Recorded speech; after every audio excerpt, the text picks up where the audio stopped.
This conference will now be recorded. So we just took a brief recess just to set the technology to rights. We did just receive a presentation from our fire chief, Donald McDonald, to some an update and review of all the things that have been occurring at the Port Hudson's Volunteer Fire Department. We had a couple additions to the agenda, which is correspondence from Mr. Lohr, a request coming from Restorative Justice, and SCCHEO classes, plural, right? Yes, class. Class, singular. And also the Biggest Loser Challenge. So those are the 4 agenda items that have been added. The agenda has been approved. We are now on agenda item number 5, which is council reports on assigned committees. And I will start out just by saying that I wasn't able to finish my committee reports, but I will finish those this evening and circulate them to council either this evening or tomorrow morning. I will open up the floor for council updates. Maybe Huey, we'll start with you. You're participating virtually. Yes, Your Worship, thank you. I don't even really have a report, just that we had on Sunday, we had our Wall of Fame that the mayor represented me there. I couldn't make it. We had a waterfront meeting last night, and that's about it for me, for my reports. You guys were at those meetings, some of it, Mark and the mayor. Thank you. Okay, thank you, Councillor McDougall. Jason, did you want to go next? Step on your point. Sure. We attempted to have a Parks and Recreation Committee meeting again, couldn't get quorum. I had to miss the Straight Richmond Housing Coalition, Matters Coalition. I believe you filled in for me for that one. And we did have a Housing Committee, Advisory Committee meeting. And I think that's it for me. Okay, thank you, Deputy Mayor. Okay, Councillor McIver. Yes, Your Worship. As Huey said, not much of a report. No meetings in the last month, except for we did have a waterfront meeting last night, and we have a new chair and discussions about what was going on at the waterfront. It was mentioned or asked at the meeting that maybe more emphasis put on one project. And I think there was Sunset Park, as there's money available there for that. And I brought up, we had an email from a lady in BC. She grew up here and she's looking to put a plaque. Her family wants to put a plaque on a bench at the waterfront. So Lord Snook is looking into benches, what would be suitable for the waterfront, that it would go with all the renovations that are going to happen there over the years. So I think we have a district planning meeting Thursday. Yes. Yeah, we do have a couple of meetings that Yeah, are coming that are up. coming. So We're a little, because of the way Tuesday fell, we're a little early for committee of the class. yeah, so that's it for me, Your Worship. Okay, thank you. And over to you, Councillor Latory. Yes, Your Worship, as Deputy Mayor said, there was a Housing Advisory Committee meeting on the 4th. We had discussions around the establishment of a not-for-profit housing society or association. We're going to be pursuing that. The Advisory Committee is working on trying to identify between 5 and 10 action items that we pass along to Council for consideration. And Mr. Doral was going to be in touch with Municipal Affairs and Housing to get clarity around a newly announced community housing capacity building program. I believe we have a meeting tomorrow, do we? Is there an advisory? Maybe Thursday. It's Thursday?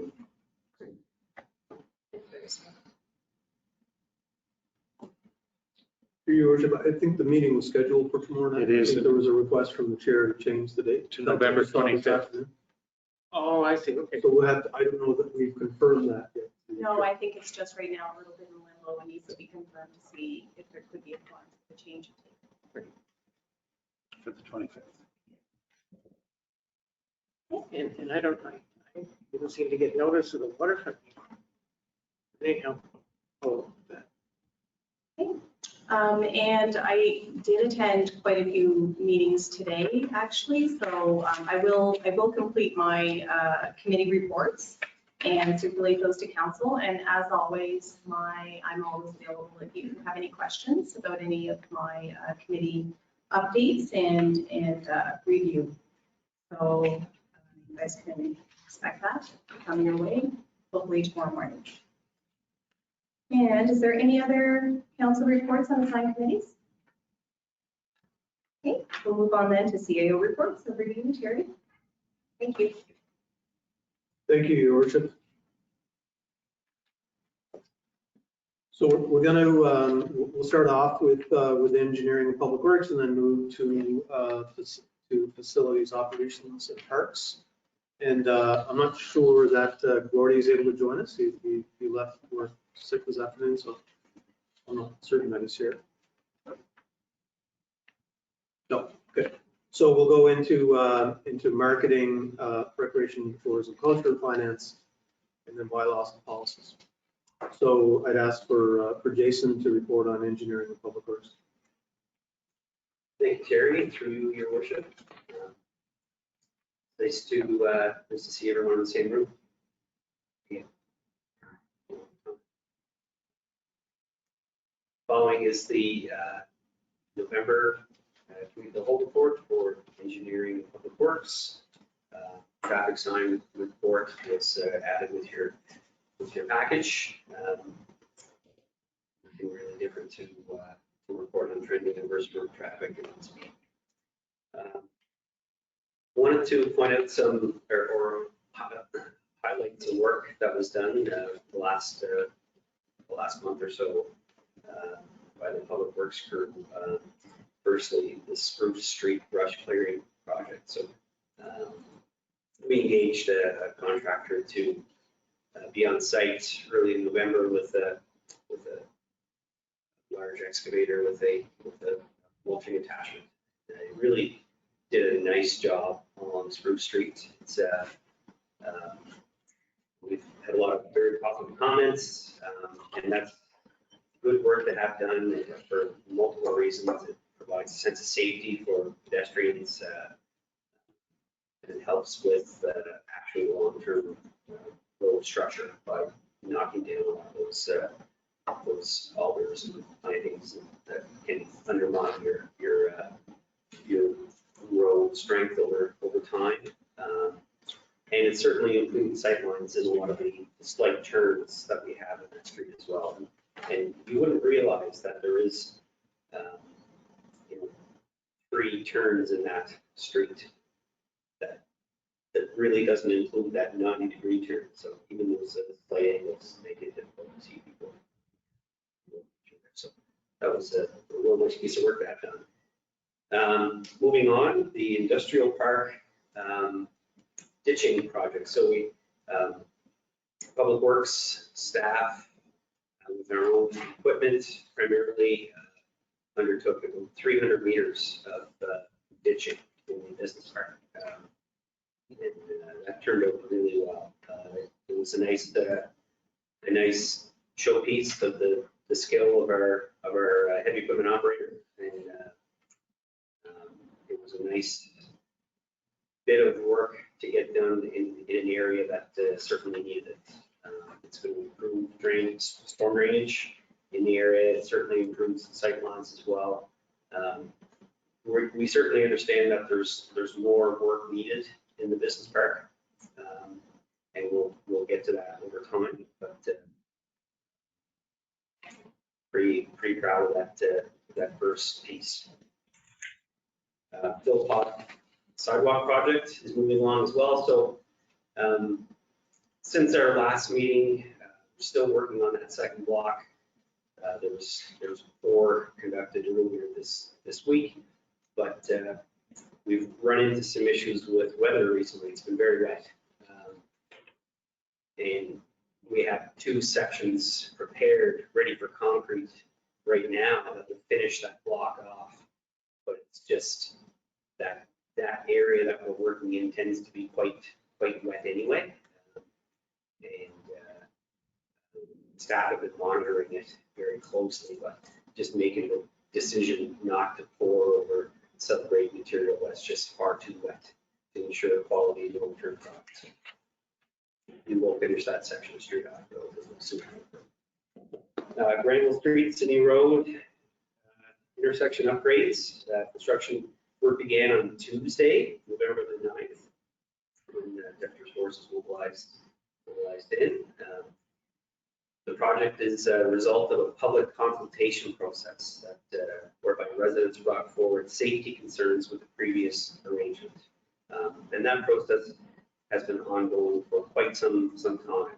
It's upwards of 2 years ago since that process has started, where residents came to council and staff and expressed a host of concerns with traffic, safety-related matters along Granville Street. And we're gradually working towards rectifying a lot of those issues over the last couple of years. So pretty, it's going to be a really nice improvement for that intersection. It will improve safety for motorists and pedestrians, whereby with the previous arrangement, there really is no defined safe pedestrian crossing at that intersection. What you had is a wide expanse of asphalt where nobody really knew how to navigate that turn as a motorist properly, and certainly as a pedestrian. The new arrangement will reduce speeds in the area, improve sight lines for traffic, provide controlled and access crosswalk location, reduce driver confusion, and improve winter maintenance operations in the intersection. So that was kind of a nice adder for our public works staff as well. It was a real tough area to plow. It's a big, wide, open piece of asphalt that required a lot of passes, and kind of a dangerous spot to undertake plowing efforts if you had a lot of traffic in the area as well. And there was the first section of concrete curb was installed today. So progress is going along quite nicely there. And there's some pictures included with your council package from late last week. Tenders and procurement. RFP for urban planning, active transportation design and engineering services closed on October 28th. We reviewed these previously. This RFP relates to the large ICIP active transportation project for Ashburn and beyond. So those RFP submissions are currently under review. Landry Lake Water Utility Consulting Services for an emergency management plan. That procurement closed on November 4th, and similar circumstance. So staff are currently undertaking the review of those submissions and look to select consultant within the next week. Tamarac Trail Improvement Project. So this was really the first phase of our CIP project. Tender was closed on October 21st. We received only one submission, which was really isn't favorable when we're seeking good pricing, especially as late in the year as we are in the construction season. So one bid was received. The pricing was extremely high, 136% over budget. So we made the decision not to award at this time. So what we plan to do is to continue with design over the winter and bring in other areas of that overall project, finish design in that middle section that we didn't include, and look at some other changes that may help improve costs, and hope to tender a slightly different project early in spring.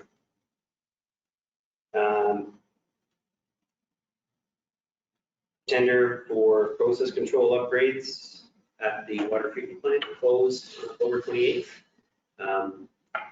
This work relates to required electrical component replacements and upgrades for pilot pumps and SCADA systems and motor starters and such. Very, very happy to be able to undertake this work. This is 50% funded work through the PCAP program, which is great. We received 2 submissions, and the project has been awarded to Points Electric. We have signed contracts, and we have a project kickoff meeting scheduled for early next week. So that's progressing quite well. Just want to talk about winter control a little bit. So you can see from the weather walking into the building tonight, first night where we had some flurries in the air. So we could have a snow event at any time. We've seen snow events where our forces have to respond this time of year on. Yeah. It's nice to know that our public works staff are ready. We've been preparing equipment for some time. We've purchased new equipment, which I'll lead to here in a moment. And yeah, staff have been preparing our salting equipment and plowing equipment. We are ready for the after school. The new winter control policy has been adopted. Thank you very much for that. We've been advertising the annual winter parking restrictions, which we put information out every year. So you can see information in the paper on that. There'll be ads on the radio to try to inform residents of those parking restrictions. Which really, what we want to do there is to ensure that residents do not park curbside when there's a snow event between certain hours. So it allows Public Works the opportunity to properly clean the streets unhindered, and it's a lot more dangerous when staff have to plow and try to navigate around parked vehicles or basketball nets or anything else that could be left curbside during the summer. And so yeah, our snow pusher that we had received consensus to order, we did take delivery of that. So there's a picture of it here. That's going to greatly improve our ability to conduct our work over the winter. So thank you very much to council for that. And we included an activity report for October from Public Works and a summary of upside condition and major repair and some toolbox stock information. Last but not least, this is an item that we'd like to include that wasn't added to your agenda package. We'd like to ask council for the consideration of an equipment purchase for our public works fleet. So what we're looking at here is a small ride-on double drum hydrostatic laboratory roller. That's a long handle, but what it is, it's a small asphalt roller. It's a piece of equipment that we use every year, that we've been renting every year. Last year we had a similar piece of equipment on rent for 5 months, I believe. We believe that looking at the payback period, it makes sense to look at purchasing one of these items. Right now is actually pretty good time. So there's rental fleet equipment that's coming out of the rental cycle for companies that they put out to sale. And what I've provided you is just some options that I quickly found that are similarly sized equipment to what we need, along with some costing information and such. So also looking at the cost of a brand new machine would be about $23,000. What we would like to do is recommend the purchase of a slightly used machine that's only a couple years old, relatively low hours. These pieces of equipment don't have a whole lot of major components to break down, and maintenance tends to be fairly standard with them. There's usually just a 20 horsepower Honda engine and a small hydraulic system, water tank and a gas tank, and there's not a whole lot of expensive components on these pieces of equipment. Just to give you a brief summary of our costs for last year. So in 2021, our 4-week rental fee was $1,380 per 4-week period. Rental fees typically don't go on a month period, it's per 4 weeks. Public Works would rent this piece of equipment for 4 to 5 months every summer to help with asphalt repairs. And there's been years past when we've had this type of machine on rent for 7 or 8 months, depending on how the work kind of lasted, and spread out over time.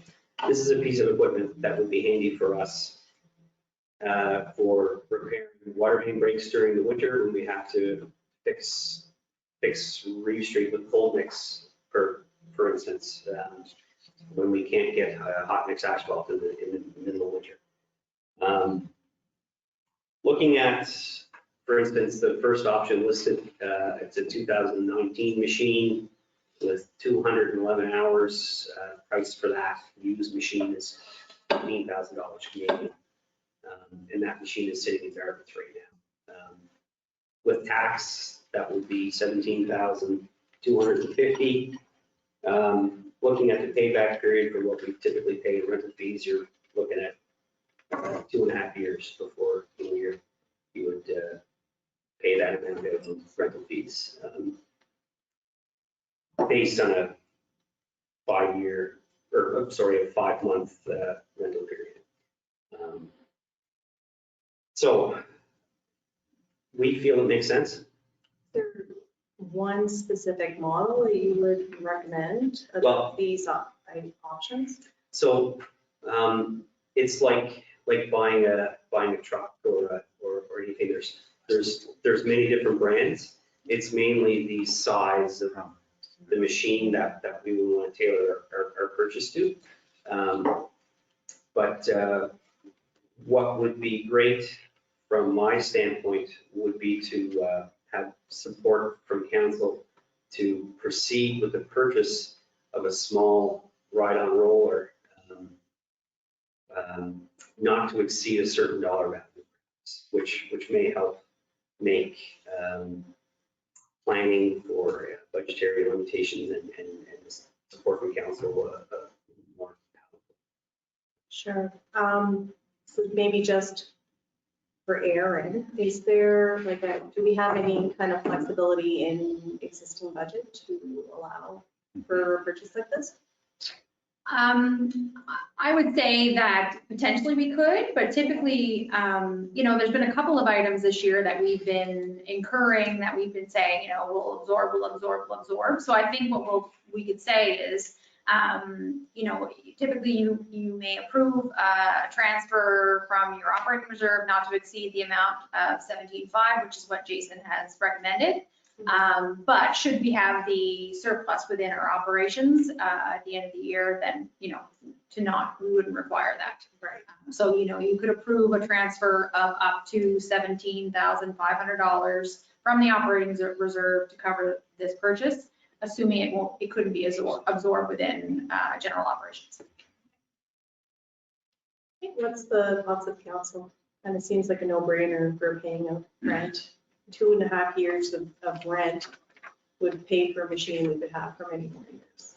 And not to interrupt again, but if we require that type of machinery outside of that 4 or 5 month period, let's say for a couple of days or a week, the charge for that week period is likely $700 or $800. You may as well have it for the month. Well, the exactly. cost. Yeah. So, you know, it's something that would greatly improve our ability to undertake certain projects, 12 months a year. What's council's thoughts? Through you, your worship, I have some questions for Jason on this. Do you have an estimate of how many hours a year we would put on this machine? Just a rough guess. Rough guess, I would say certainly over 100 hours. So what is the normal life expectancy in hours wise on one of these machines?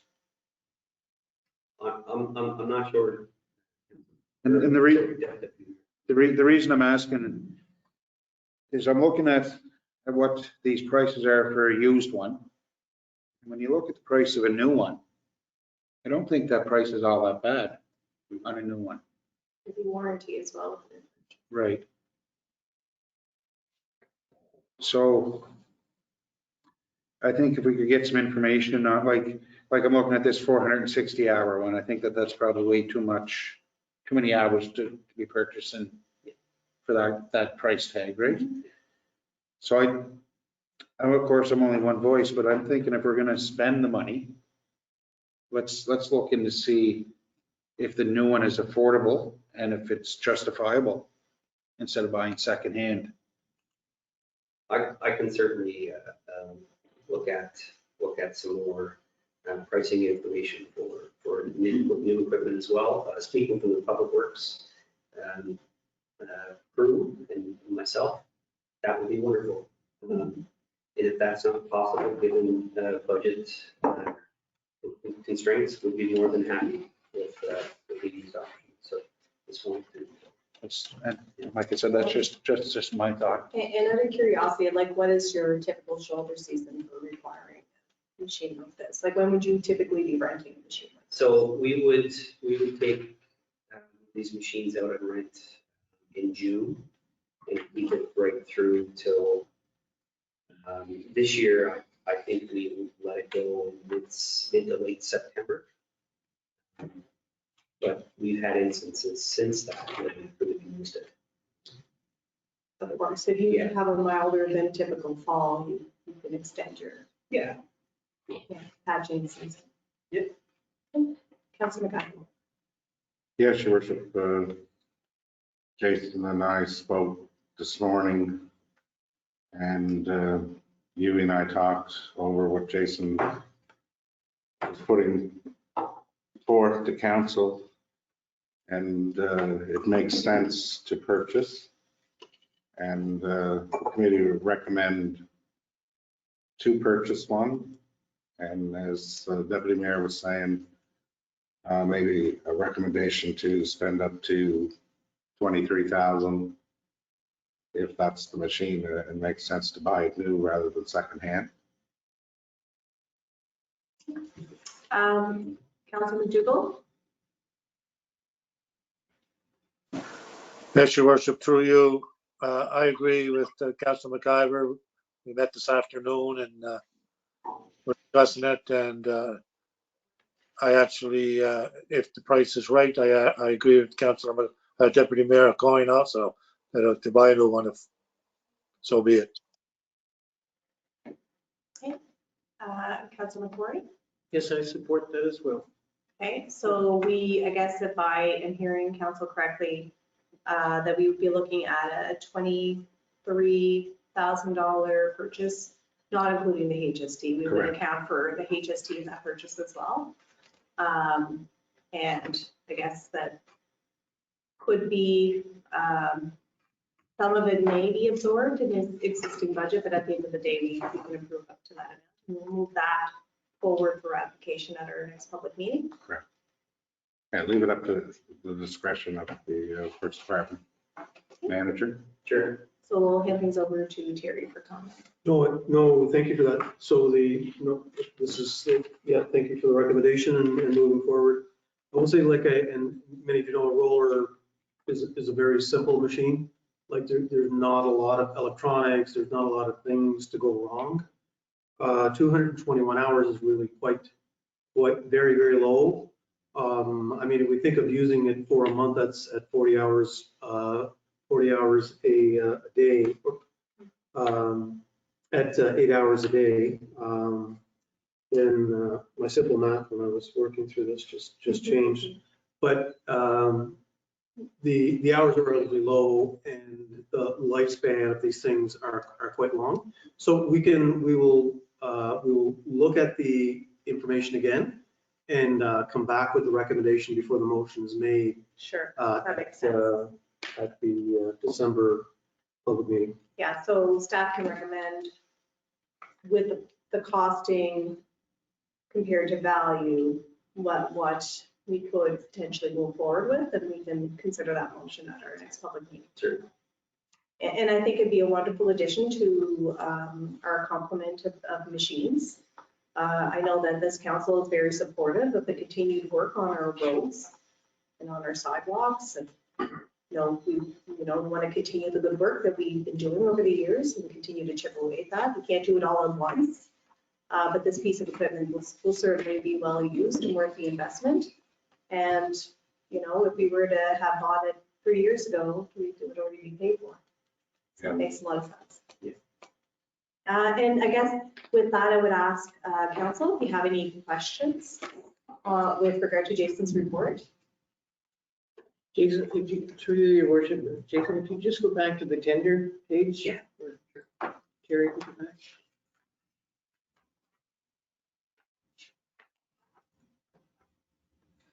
So that first tender, Jason, is that for the whole design and engineering work for the 5-year project? Yes. It's to cover the whole thing? Yes.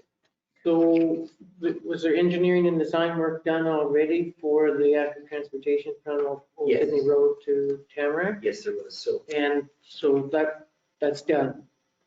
that engineering piece is finished, yes, for the project that we tendered this year. And that What was, you said earlier, but what then you said earlier was you're going to look at doing redesign of. yeah, but so really, we can't award the project that we tendered because the price was way too high. Yeah, yeah. But if we really can't tender the same project again, just at a later time.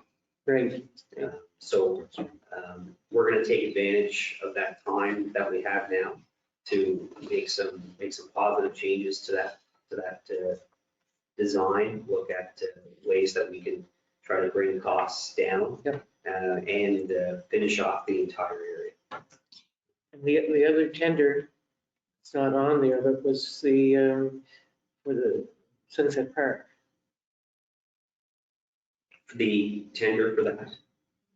That had we not been awarded the money for the improvements? in Your Sunset Park? worship, so that project is being done with a series of small contracts. Okay. So it's not one tender.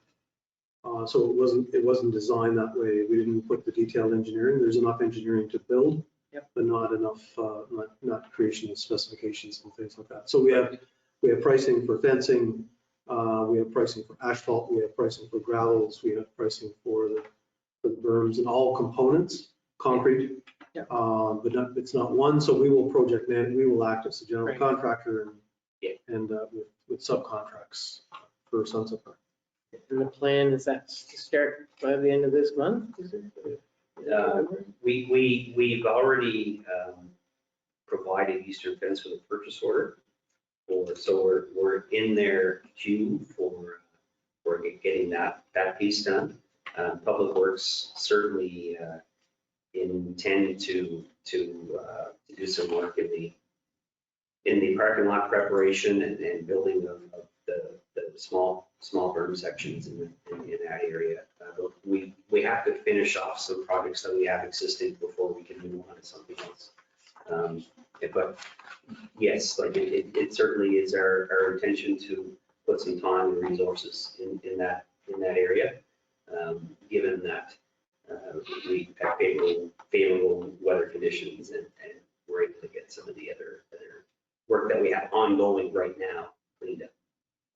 And there is, if need be, options to look at possibly hiring our local contractors for some of those functions as well. But what we've been finding is a lot of the local companies are extremely busy.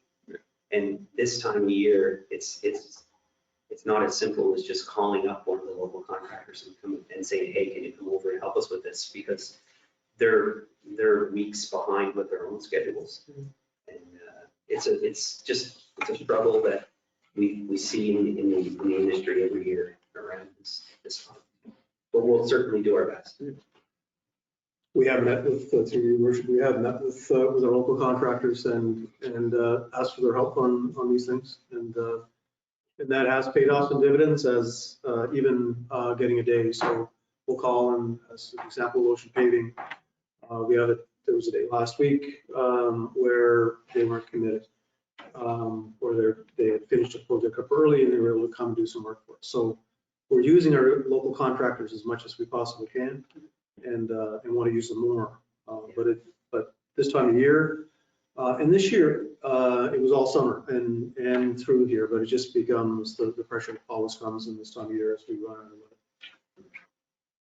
Any other questions for Jason at this point? I do have one question, Jason. Sure. Do you or our Public Works crew have time to sleep? This is a significant amount of work for such a small town. Like, you have an incredible amount on the go. Yeah, It's incredible. Man. we're busy. The Public Works crew and the operations staff, extremely hardworking, diligent staff people. It's all on them. So they don't need anybody out there looking over their shoulder every day. They just keep their head down and bang out the work, and they deserve a lot of credit. So We appreciate you and the crew making us as counselors look really good. So thank you. Go back over to you, Terry. Thank you, Your Worship.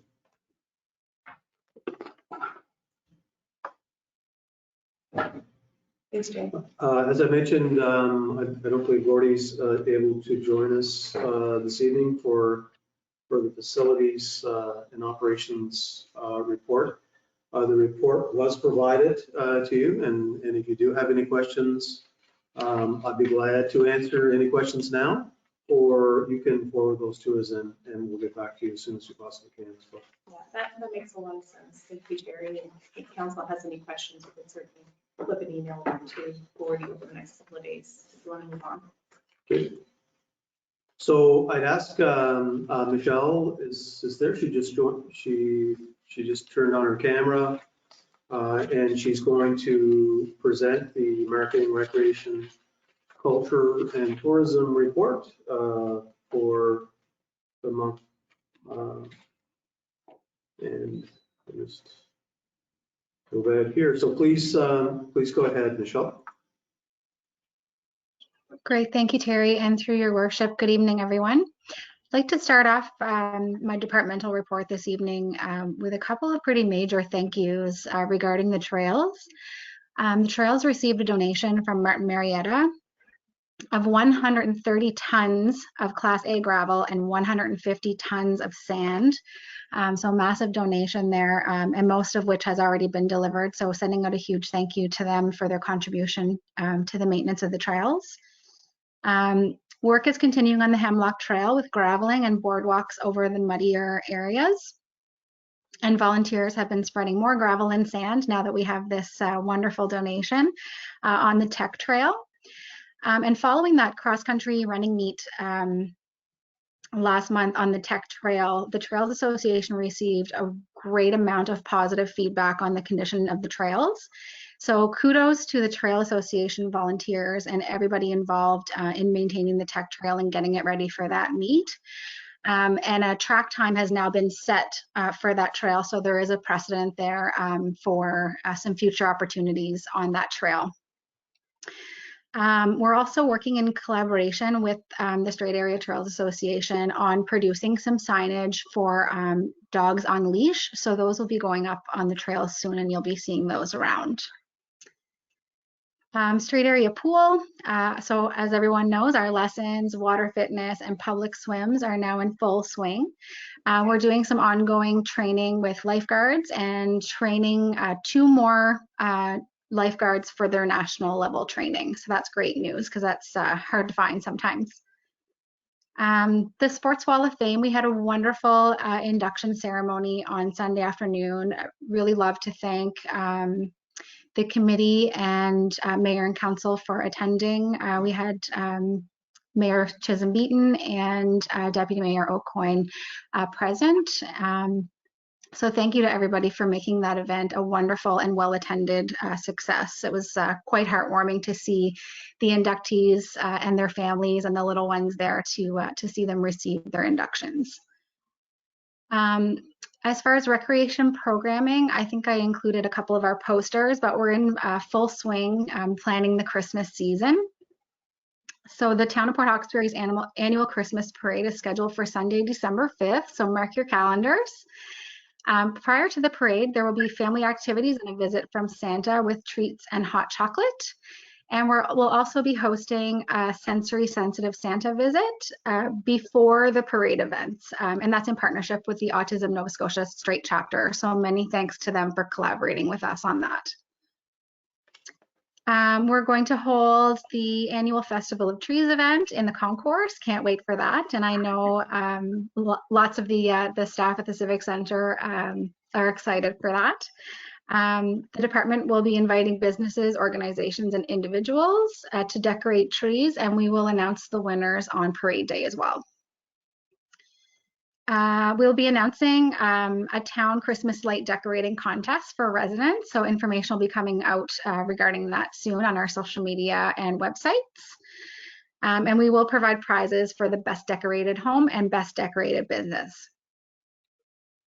And then we're also planning our New Year's Eve first night celebration. This family-friendly event will be held in the afternoon on New Year's Eve and will include a video skate, snacks, children's activities, a dance party, and a New Year's Eve countdown. And then during the month of December, we'll be creating and distributing Christmas parcel of possibilities. I know our summer parcel of possibilities was really well received, so we'll be doing holiday themed activities for children and families and distributing those to the residents as well.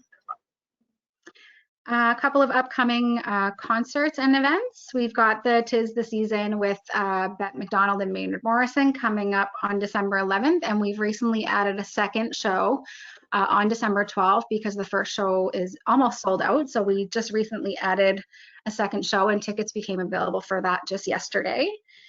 Lenny Gallant is doing his Christmas show on December 15th. Evans and Doherty on March 12th, Island Girls on April 3rd, and we have Jason Cyrus, who's a hypnotist, joining us on May 6th, so that's exciting. And then just to touch on marketing communications, our total page likes went from 3,552 to 3,578, so we're slowly creeping up a little bit each month. And we're just putting the finishing touches on the sponsorship package for Granville Green, so hoping to get that out just after the new year, probably in February, to participating businesses. And that is all I have for this evening. Thanks, Michelle. I would open up the floor for any questions or comments for Michelle at this time. Through your worship to Michelle. The advertising you're doing for Christmas prep is incredible. There's a large uptake on it.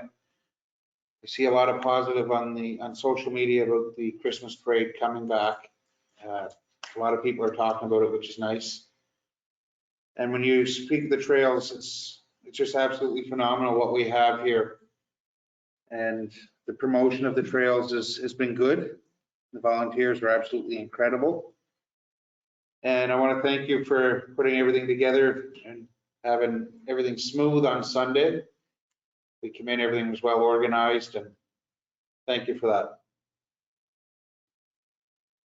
Any other questions or Through comments? your worship, to Deputy Mayor O'Coin, thank you so much for the kudos, but it really is down to the volunteers and the staff on the floor. I can't say enough about Corrine. She's very well organized and extremely competent and capable, and she's just incredible. Can't say enough.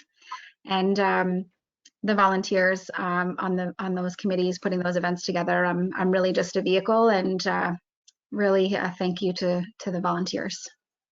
We're very lucky. I know at the Sports Wall of Fame, John Davis did a wonderful job herding all the speakers and keeping us all on point and organized. So yeah, you're absolutely correct. It's everybody comes together as a team, but to Deputy Mayor O'Coin's point, it really, it's wonderful how everything comes together, and certainly it's not lost on the community, because I know every day I get some really positive feedback on the really cool things that are happening. So please, on our behalf, send our thanks forward. And I do have one question, like just super curious.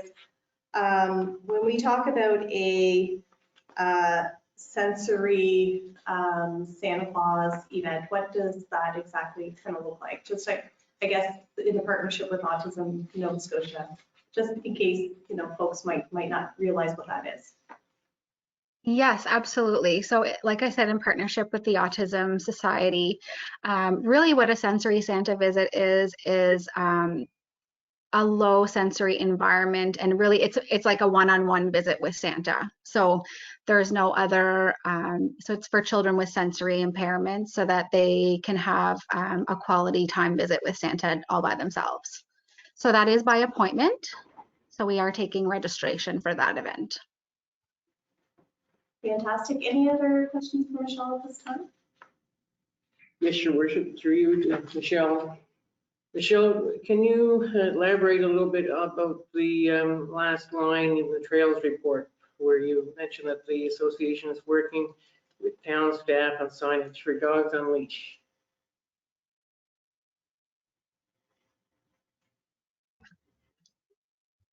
Through your worship, absolutely. There was some concern with safety issues on the trails. So, and just to enhance the safety on the trails, we really want to be having the Trails Association, gave some feedback that they really wanted to make the trails safer by having people have their dogs on leash while they're on the trails, which really is in line with the town dog bylaw. So just kind of the next step in making the trails safer. So I was just looking at the Halifax dog bylaw this afternoon, and they have about 13 off-leash parks, including Dartmouth Common, Fort Needham Memorial Park, Point Pleasant Park, Sandy Lake Park, Shuby Park. And these are off-leash parks, but there are restrictions and there's rules that have to be followed to be able to take advantage of those spaces. We have a lot of dog owners in the town of Port Hawkesbury, and a lot of folks, their dogs utilize the trail for exercise for the dogs, and dogs that need to be exercised. So I was concerned when I saw this this item, because I'm thinking, okay, so Halifax municipality can seemingly make accommodations to provide for off-leash park. Can the town of Port Hawkesbury not look to do the same? Like you mentioned, the town bylaw, and in terms of the town bylaw, it allows for off-leash within a municipal public park where the area is designated by signage as an area in which dogs are permitted to be without a leash, subject to such limitations that are posted. So I personally, I would ask if staff would look at this issue in terms of, for my example that I'm providing in terms of HRM and off leash, and see if we could bring something back around this to have a bit more conversation at our December committee of the whole. Just to build on your suggestion, I think it would be prudent to lob that suggestion over to our Parks and Rec committee so that, that is something that can be grassroots in terms of conversation. And they are the advisory of council. So I think it would make a lot of sense at least to have their input on this idea. Absolutely. And also Deputy Mayor O'Coin can probably comment on some of the feedback he's gotten to date and some of the interest on the dog park. So I'll hand things over to you, Deputy. Thank you. Through you, Your Worship. You're absolutely right, Councillor McCrory. An off-leash dog park is something that is probably needed in the area. And when we put the ad out for people to join the Park and Rec committee, there was a number of people that approached me personally saying they wanted to come on there to start a dog park. And I haven't had one person yet actually join the committee to spearhead that. But if you know people that want it, by all means, tell them to join our committee. We need people that are going to show up and want to do some work, and we're more than welcome to it. I guess through your worship, Councillor Coyne, I guess I'm looking at the issue of making the trail absolute leash. Only having dogs that are leashed, when in other municipalities, the one I'm mentioning, HRM, and about 9 of their parks. That's right. Allow for off-leash dogs with conditions, with restrictions. So that's all I'm asking. I'm asking just to review it. Right, And but your suggestion, about the Parks Committee, absolutely. But I appreciate if you come back to the Council Committee of the whole. Through Your Worship, I think that the biggest difference that I'm hearing is Michelle is talking about trails and you're talking about parks. A dog park is for that No. off leash. Sorry. If you look, everything that I'm talking about the trails, and I'm saying within our bylaw, it talks about within municipal public park. That could be amended to include the trail. We could look at if we want, based on what information we get that at our committee of the whole meeting in December. Okay, so Deputy Mayor O'Coin, so we'll give that as a discussion point for your next Parks and Rec committee. Yep. For discussion, and at which time, if there are some recommendations that come forward with the assistance of staff, if there's requirements for research or maybe interpretation of our bylaw as it exists, then we can bring it back to a subsequent committee of the whole as time will allow with regard to that process that's required. And thank you for your suggestion. Is there any other questions for Michelle?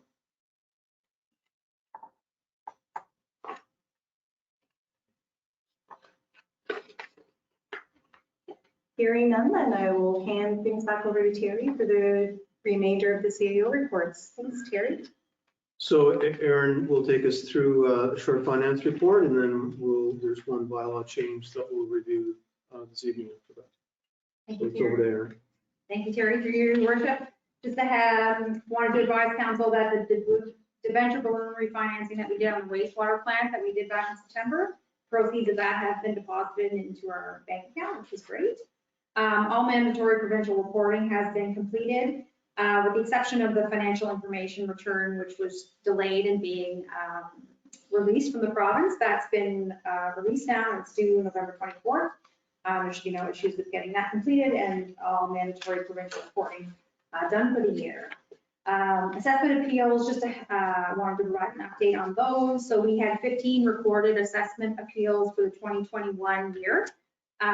4 appeals remain outstanding, with a total assessment value of those appeals of $3.4 million.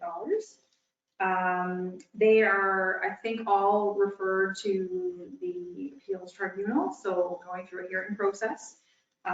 So I'll continue to update council as we hear more about those appeals.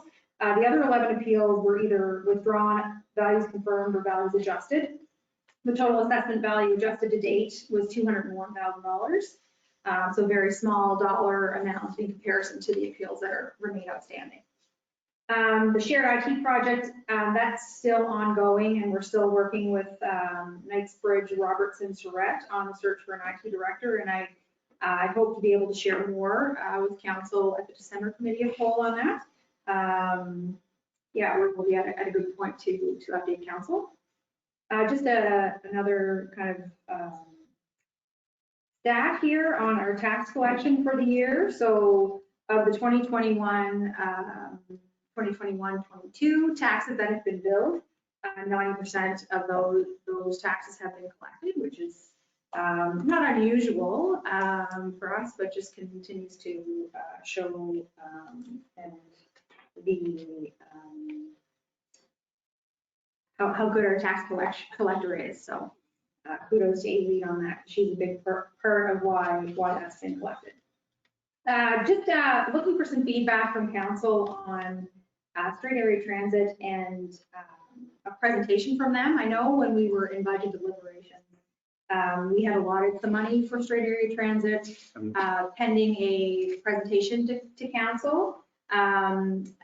They were going through their budget approval at that time and wanted to present to us after that, and then COVID shutdown happened, and I just wanted to know if council is still looking for that presentation to ask questions. I know there were a number of questions you had that we had some information on, and there may be some updated information now because some time has passed. So just wondering if council would like me to connect with Straight Area Transit and their executive director to present at a council meeting, so you're able to ask some questions and connect with that organization.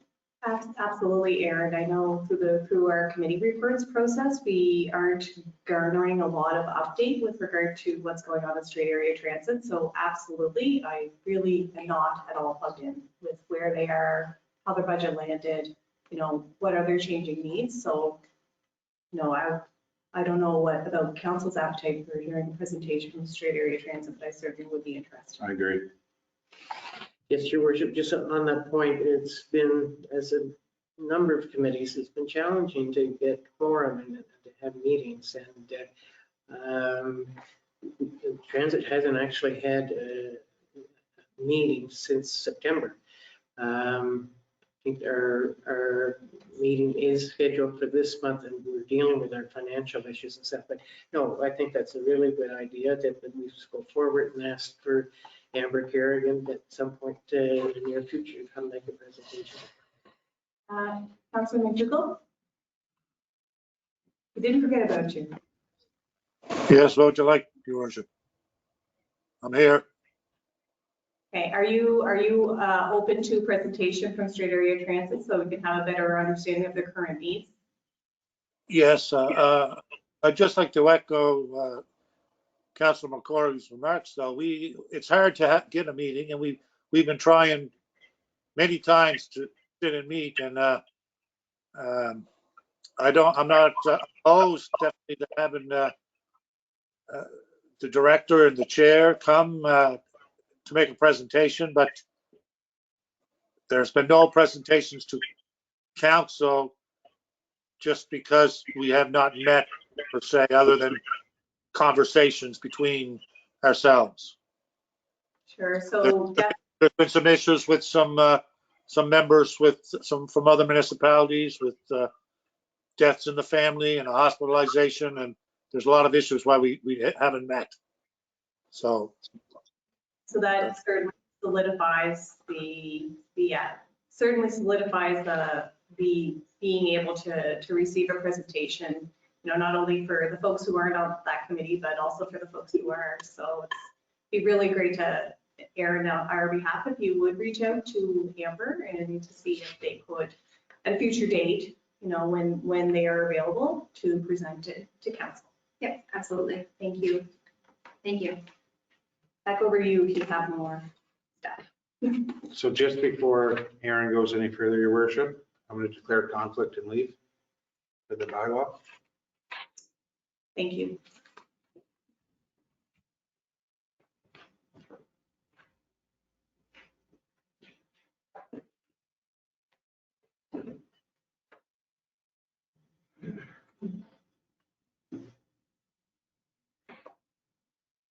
Okay, back over to you, Terry. Yeah, so your worship, just further to our discussion in public session, staff indicated that we would bring back a bylaw, a draft bylaw, taxi bylaw for the town of Hawkesbury.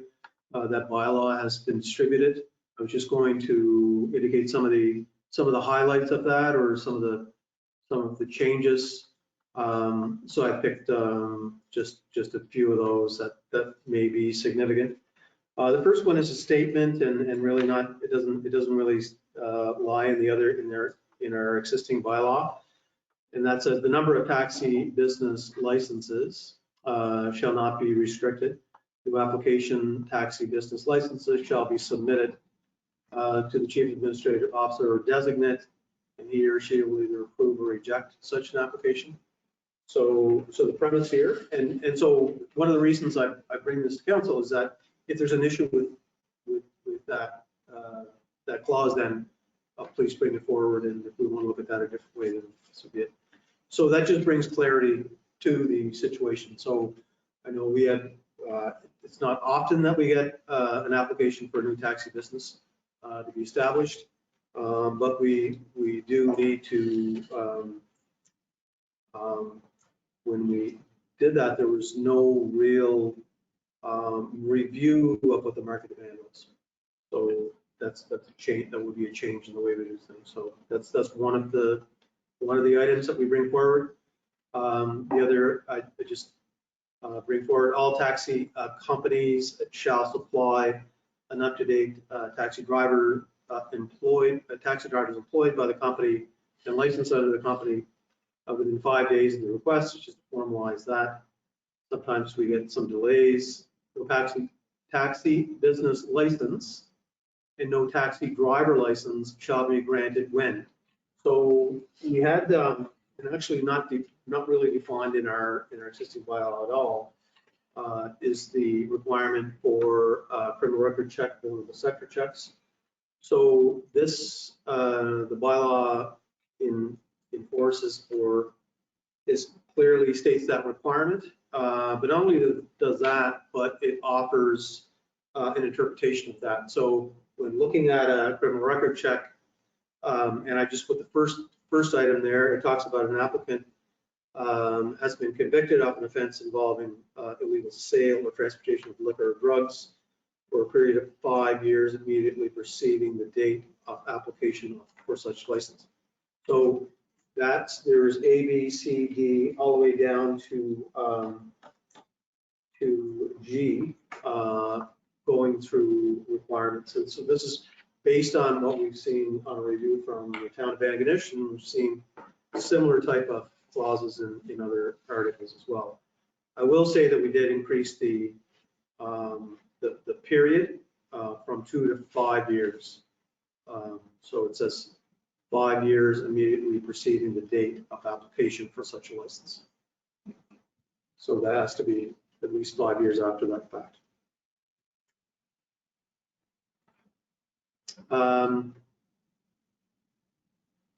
So this is something we've talked about a number of times, and so upon the request of Chief Administrative Officer Designate, make vehicles available within 7 days of request for complete motor vehicle inspection. On request, the said motor vehicle inspection will be carried out by a motor vehicle inspector for the province of Nova Scotia or improved inspection station determined by the Chief Administrative Officer Designate. The holder of the taxi license business shall pay for the cost of the inspection. So back in just prior to COVID, we made arrangements with motor vehicle compliance, Department of TIR now, and we did take in all of the taxi cabs in the town, and they went through this process. This clearly ingrains it in the bylaw. All taxi driver licenses passenger are prohibited from smoking in the taxi. Fees to be paid to the town issued pursuant to the taxi bylaw shall be in accordance with the taxi policy. So there's a number of issues, a number of items in bylaw that are subject to change, such as fees, with inflationary pressures, with any number of things. Those those dollar values or those numbers can change. So what we've done is we've taken those things that are specific to a money value or things that are subject to change and put them in policy. So the next time we review fee structure, we can review it through policy, and that change can be made within 7 days versus the, what's many times several months for a bylaw change. And that's some of the main points of the bylaw change. You were given a copy of the bylaw. We've made some changes since we sent that out, since it was sent out with the package, just cleaning up some language, like sort of taxi cab license of a bylaw, the taxi bylaw, just things that are more in line with our previous bylaw, and just things that give some clarity. The other item that has to be read in conjunction with this is the policy. So the thought is that we will develop policy at the same time, and that should be out. That will be out 7 days prior to the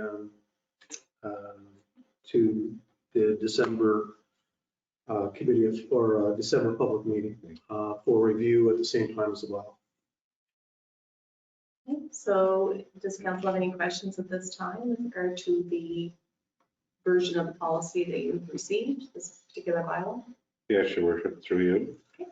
On 10C, could you check and see if the province hasn't changed the class of license to class 5 with medical?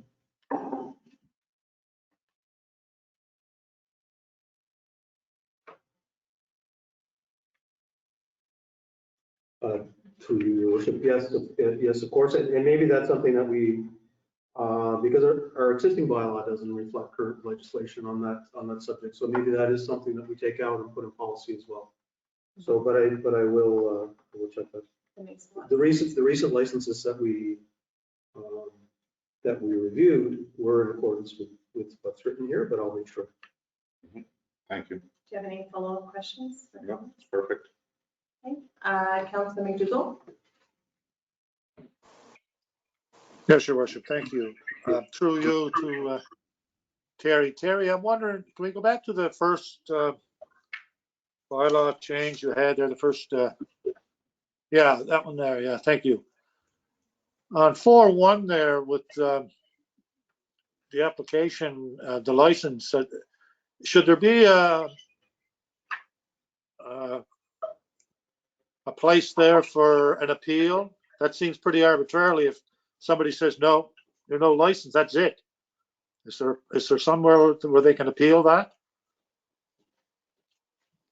Through you again there. Yeah, no, absolutely. So the appeal process is still in place. And the appeal process that the process itself that we recently developed will form part of policy. So there is a right to appeal what's called a taxi business license, so that taxi company, and for a driver's license. So either one can be appealed to council, and we'll follow the process that we just accepted. Okay, great. Thank you very much. Do you have any follow-up questions or comments, Councilor McDougall? Yes, Your Worship. Just one more through you, Your Worship. On that same page, the bottom one there, with why has it been 5 years changed from 2 to 5?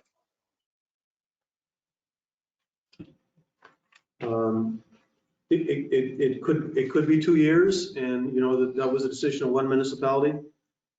It just, from my experience and in reviewing criminal record checks and making decisions on what is acceptable and what's not acceptable, it's just from experience. But certainly, if council want to look at that, want to change that up or down, that's why we have these reviews. And maybe we want some more. I can actually get some more information on that if I can find similar type of language in other taxi bylaws around the province, or even in other provinces. And we can consider that when reviewing the criminal record check. So that, Sorry, Councilman Dugal, I just No, wanted to yeah, follow I just, up based on your question. So the various examples that you would have had at your disposal, there is a variety or a range of from 2 to 5 years that other municipalities are currently using. 5 obviously using extra caution in terms of who is getting licenses issued to or which companies are being issued licenses. And 2 being the least amount of time that would be required. Is that correct? So certainly there are municipalities that don't accept, that will not issue a taxi driver license for any infraction, regardless of the time limit, unless it's been removed from record. Any further questions, Councilman Dugal? no, that's fine, thank you. Okay, over to you, Councilor McCory. Yeah, Any through your questions? worship to Carrie, number 9, Carrie, can you describe a situation where that would take place? Like what would prompt the town to request the list of drivers? So there are times when taxi drivers will be hired through a company. You know, like all employers, employees will move on. They'll be for various reasons. And it's important that we were able to ensure that all those employees have valid driver's license. I don't believe that we really have that issue now with our existing companies, but there could be. And we have requested information on drivers who we didn't believe had licenses before. So this really solidifies, put something in bylaw to say that if there's a concern, maybe raised by public or raised by someone else, that we have that ability to ensure that drivers working for a company are all licensed. Any follow-up questions? Should there be any onus on the operators themselves to have to provide an update if there's a change in their staff? Absolutely. And I don't want to take the time of council right now to find that, but I'm quite sure it's within bylaw now. But I'll check that and get back to you. Okay, great, thank you. Any follow-up questions? Councilman Thank you. McCory? Okay. Any other questions from the floor at this time? Okay, I would ask if council is comfortable with some of the, I guess, questions that you do have or suggested revisions that you do have that could be dealt with within the next couple of weeks. Is council open to a new revision coming forward to our next meeting? Yes. Yes, your worship. Yep. Okay. Very good. Yep. Yes, you- Sorry. Go ahead, Councillor McDougall. No, it's just a delayed yes, thank you. Thank you for your delayed yes. Over to you, Terry. No, I'd ask for council to consider first reading at the public meeting. So we'll continue to incorporate any concerns that council has. And we'll start that process off just because I think there's some urgency around the fee change. So we'd like to Sure. move this forward. Like all bylaws, we can amend during the process as well. Right? So we have that time to do that. So first reading at our next public meeting, council's okay with that? Yes, your worship. Perfect. You can offer your delayed yes, Councillor McDougall, if you'd like. Okay, delayed yes. Very good. So that, does that conclude our, this section of the CAO reports? Yes, it does, your worship. Okay, so we'll move on to other business, and at this time we would ask Deputy Mayor O'Coin to return to council chambers. Maybe we'll have our clerk make a note of the declared conflict for that item. Thank you, Melissa. So under other business, we do have the first item, which is sale of bottled water. Deputy Mayor Jason O'Coin has brought that one forward, so I'll hand things over to him to introduce it. Over to you. Thank you, Your Worship. So, as a lot of people know, I come to a lot of sporting events here at the Civic Center, and I frequent Breakaway cafeteria that we have here. And the operator of the cafeteria has brought it forward to me that his staff is getting some complaints that they're not able to sell bottled water. I witnessed myself in one Pirate game, 6 people asking.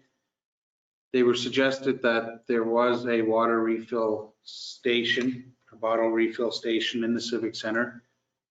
And during the pandemic, people don't seem to be too excited about using these refill stations.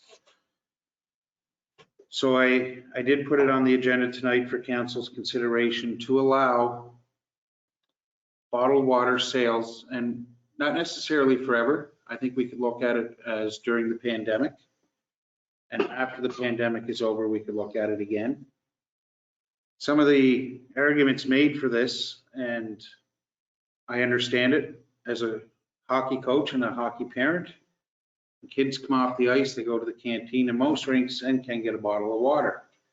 If we go to the arena here, we go to the canteen, they can't get a bottle of water, they're going to ask for that bottle of pop. And it's much healthier for everybody to be drinking water as opposed to pop. So I asked council for the consideration to allow the sale of bottled water on a temporary basis during the pandemic, and then we can look at it after that. Perhaps, maybe, well, we do have Councillor McIver and Councillor McDougall, who likely were part of the council at the time that the decision around not allowing bottled water to be sold at the Civic Center was made. But before we move things over to kind of bring this into historical context, I would just ask Terry to kind of review, were council to consider that, there would be a process associated with that request.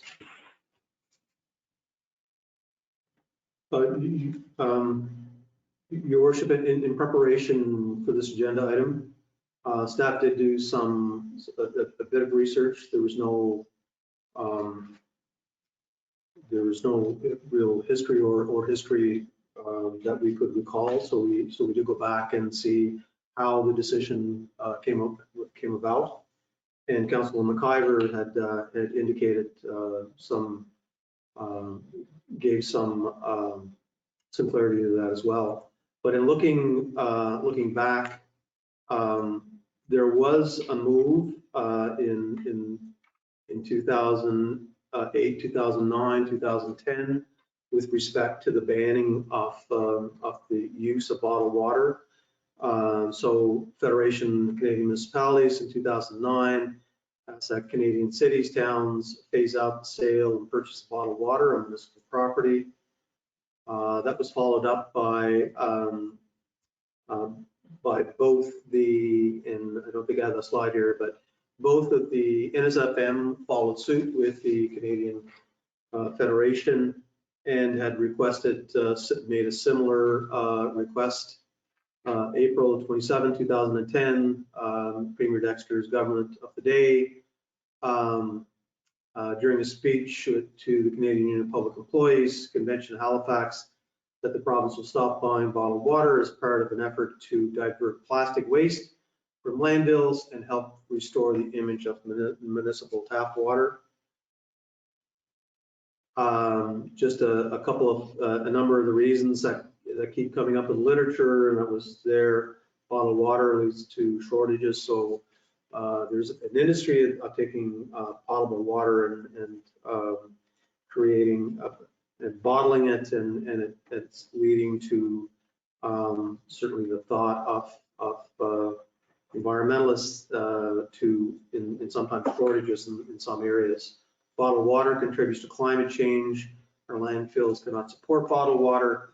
Bottled water is not safer. I think there's a There may be a thought by some of the public members that buying a bottle of water is safer.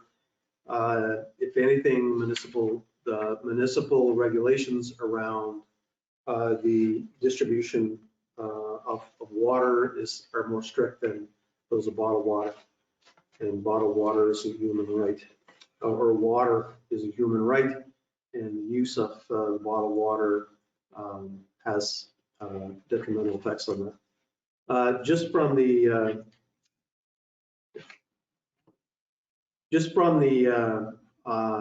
review of minutes, December 15th, 2008, Committee of Whole. It was moved by Councillor Kay Anderson, seconded by Deputy Mayor Mark McIver, to approve a policy that eliminates bottled water use in the Civic Center, with the exception of the large water cooler containers that can be replenished with the town-produced water.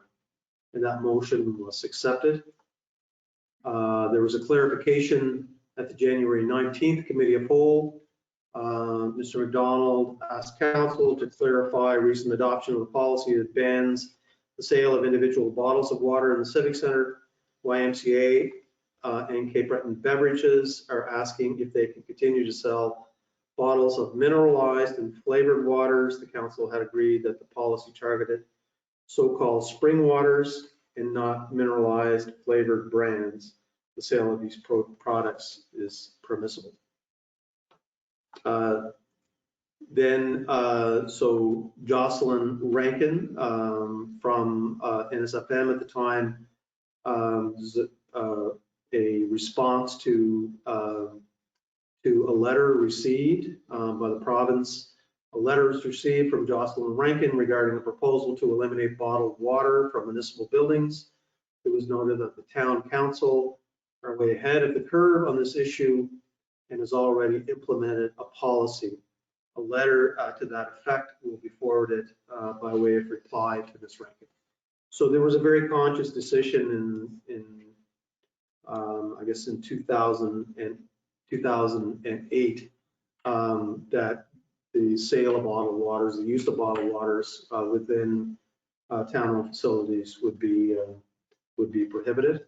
That was, and I'd asked for the councillors who were there at the day to talk about that, but from my understanding, this building itself was built with huge emphasis on the environment and energy efficiencies and all subjects around that affects our environment, and that was a decision made in support of that as well. I'm sure that's further information at the time, and a move that was happening across the country around that in those earlier years.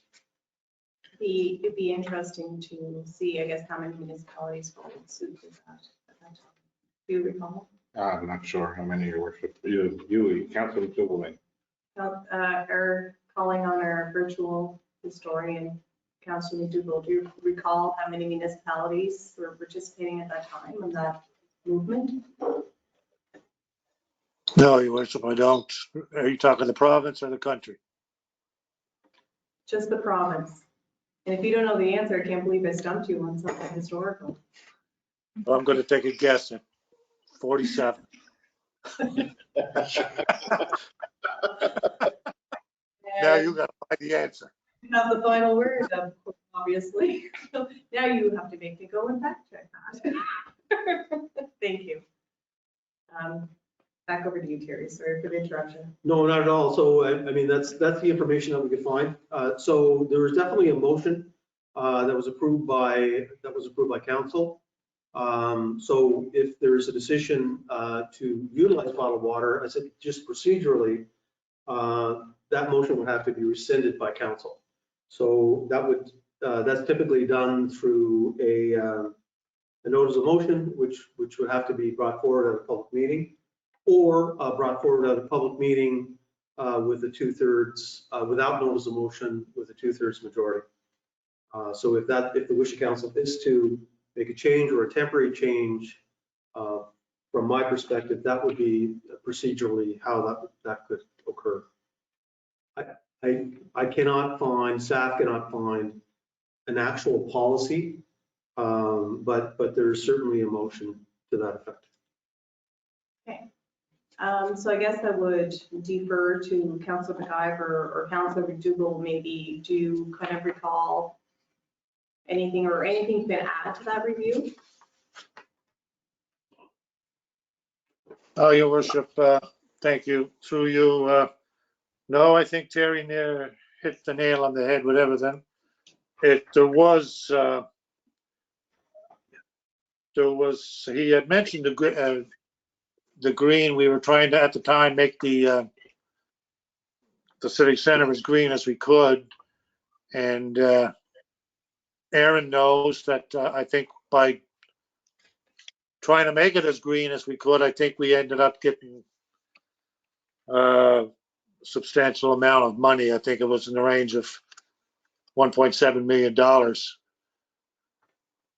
from trying to make it green. And part of that is what's heating the civic center there tonight is the ice in the arena is heating the civic center right now because we made it green. And this helped our decision on the bottled water. But the main one that I think we made at the end of the day, Terry mentioned one. I think he may have mentioned both. One was the landfill, but I think our main one was people entering the civic center. At the time, we wanted it clear and made it notable that we had one of the best drinking water systems in not only Nova Scotia, but in Canada. And at the time, we had it all tested, and our water in Port Hawkesbury is second to none. And we wanted people visiting their civic center at the time to know that. We did, as the Chief Administrating Officer did allude to, we let mineral water and flavored water at the time still to be sold. That's my history lesson for today. Thank you. Thank you, Councilor McDougall. Did you want to add anything, Councilor McIver? Yes, Your Worship, I think at the time, I think the environment was a big issue. And I think too, cleaning, handling the bottles, having to recycle was a cost to the Civic Center at the time. But the biggest thing was that I guess the movement at that time was the vast majority of Canadians. Like, we all have excellent drinking water, close to the nearest faucet or fountain. Municipal drinking water is safe, reliable, and affordable. And bottled water industry sees this vital public service as main competition. Multi-million-dollar marketing campaigns seek to undermine public confidence in the tap with leaky claims that bottled water is safer and tastes better. Yet the facts are clear that bottled water industry is less regulated than public tap water. Public tap water is more, or bottled water is more energy intense and more harmful to the environment. And Canadians aren't buying the bottled water as much as they were. Fewer of us are drinking bottled water, according to Statistics Canada.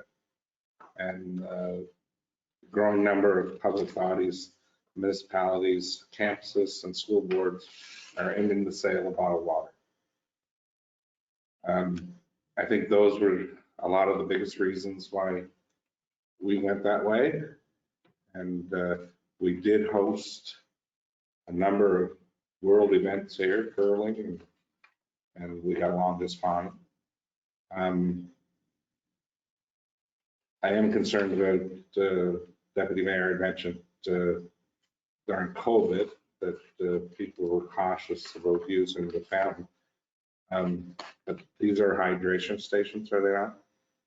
Like, put your bottle in, so there shouldn't be any touch. I don't know what concern they would have, because we have them throughout the campus where you have your refillable bottle, you just hold it and it will automatically fill it and you pull it away. I presume that's the same here. So I don't know what the concern because there's no touch. So, I mean, myself, I don't want to see bottled water in here. Okay, Councillor McCrory, did you want to comment? I appreciate, Your Worship, the context that Terry provided around this, and Councillors McDougall and McIver, and I understand the rationale that how these motions were made. And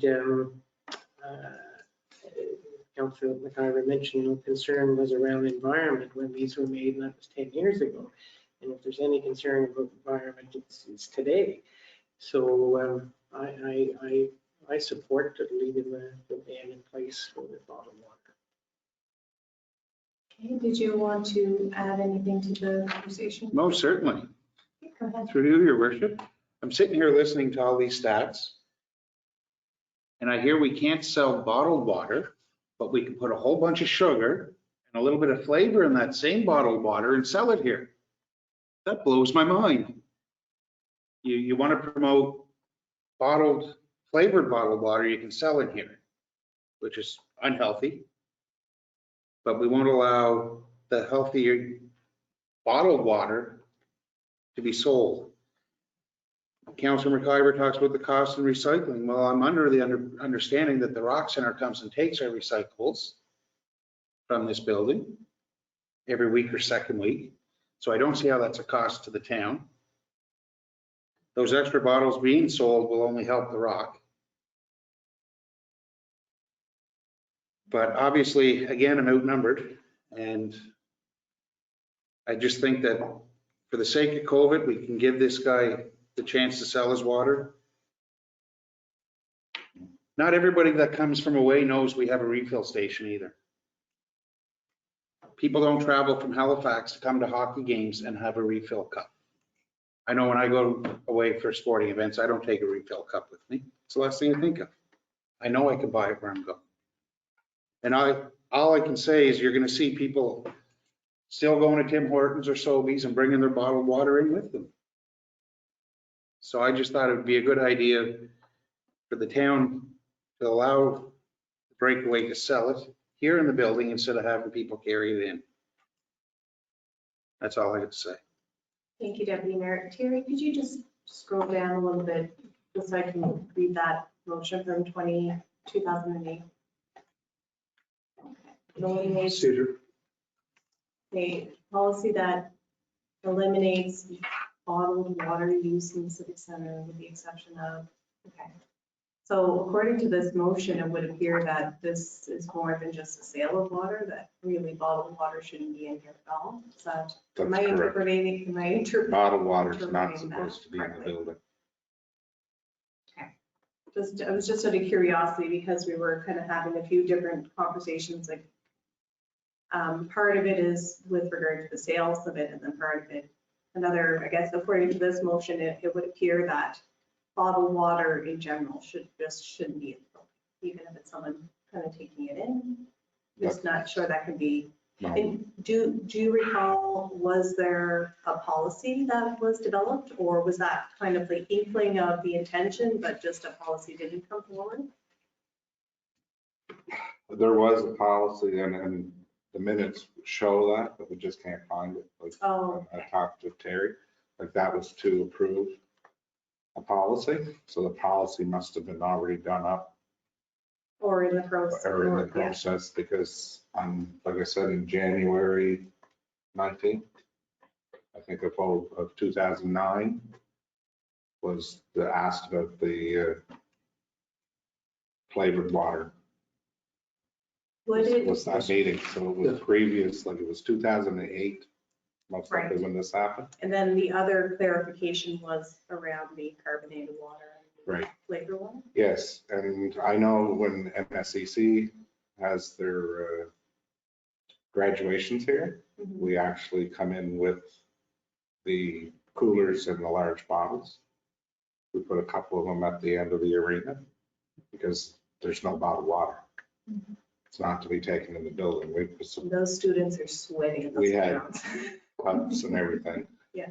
And I do agree, I guess it's number of years since that took place, and colored water or flavored water, I guess, is not healthy.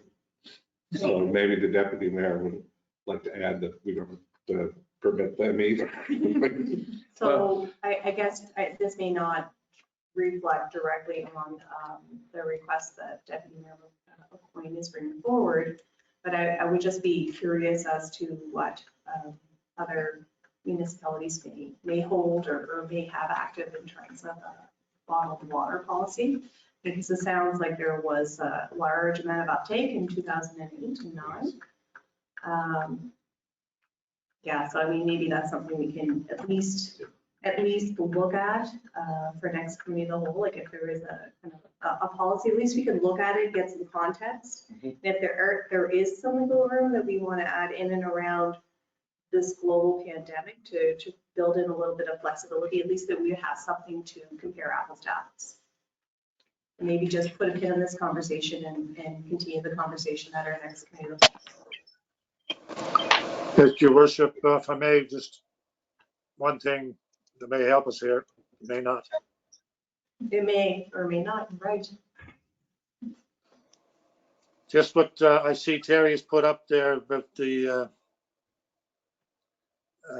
to clarify a recent adopted policy. So there was a policy at some time. And I'll say again what I said before. It has nothing to do with the bottled water. We're selling bottled water. We're selling bottled pop. We're selling flavored water. We're selling mineralized water. But at the day, we wanted the citizens, especially the citizens that came from out of town to visit the Civic Center, not to have the, well, I guess what I'm trying to say is that the water in Port Hawkesbury was next to none with the quality of the water. And we didn't want to deter that thought in people's minds by saying, well, if it's so good, why are they selling bottled water? There's a difference between the mineralized water and the flavored water, I know, and the pop, and it's all not good for you.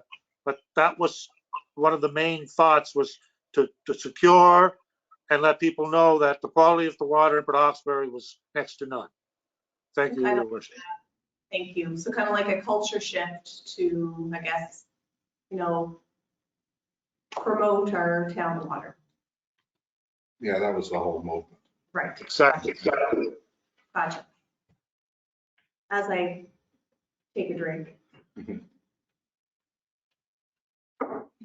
So is council I think it was back to tap or something. active? So that's it. Is council okay with maybe just taking a look at what other municipalities are doing with their bottled water policy and maybe just continuing the conversation? So, usually the purpose of committee of the whole is to have information we can digest to kind of make a fully informed decision, and understanding at least what the history is, understanding the process, if there were a change that the council might be open to making. And in lieu of not having an actual physical policy, maybe we can take a look at what other folks are doing and just continue the conversation. If council's okay with that, we can just move it forward for further consideration. Okay. Yeah, I agree, Your Worship. Perfect. Is that okay with you, Deputy Mayor? Absolutely. Thank you. So holiday schedule, we'll ask Terry to review that for the benefit of council. Your Worship, I'd like council to consider the holiday schedule that was distributed to be considered for a motion that would be considered in public session in December.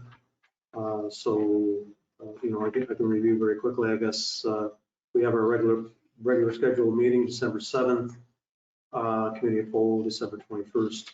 Friday, December 24th, we would close the office. And then we would be looking at reopening on January 4th. So Monday is the observed New Year's Day. That's the official holiday day. And then we'd return on Tuesday. And then we'd continue with our public meeting on that evening, and then committee of whole. So we'll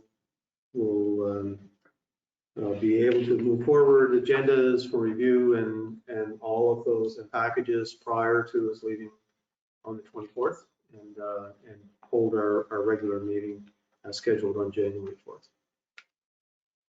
What's the wishes of council?